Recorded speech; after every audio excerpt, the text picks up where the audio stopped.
Alright, so we're going to draw our quick nose cone design here in Onshape so that we can 3D print it. And you want to start out by measuring the diameter of the bottle that you're using. And here I'm going to draw half of my cone. So this is going to be the radius. And I set that dimension to match the outside of the bottle. And every bottle is going to be a little different, so you'll want to check it.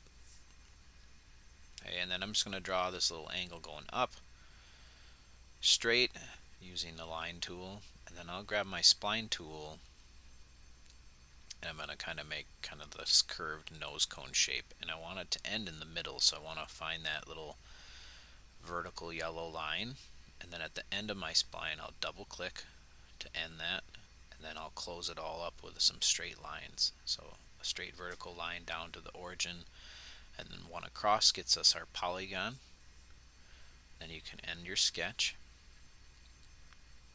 And then you're going to use this revolve function instead of the extrude. So you're going to click on the face and then click on revolve axis and click on that middle axis, and now I have my nose cone shape.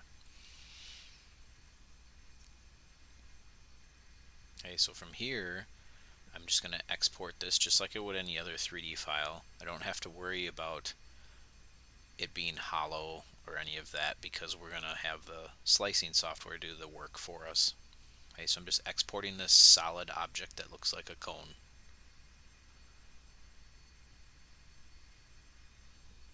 Okay, so here in Prusa Slicer, I'm just going to load up my file.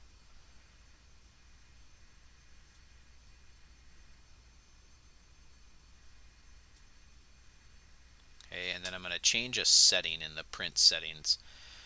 The second box there, vertical shells, you want to check the spiral vase box. And then when you slice this, it will slice it one layer thick around the outside, so the whole object is hollow. And then for this you can just cut the base off, so that part that prints flat, we'll cut that off, and then you can use the rest of it as your nose cone.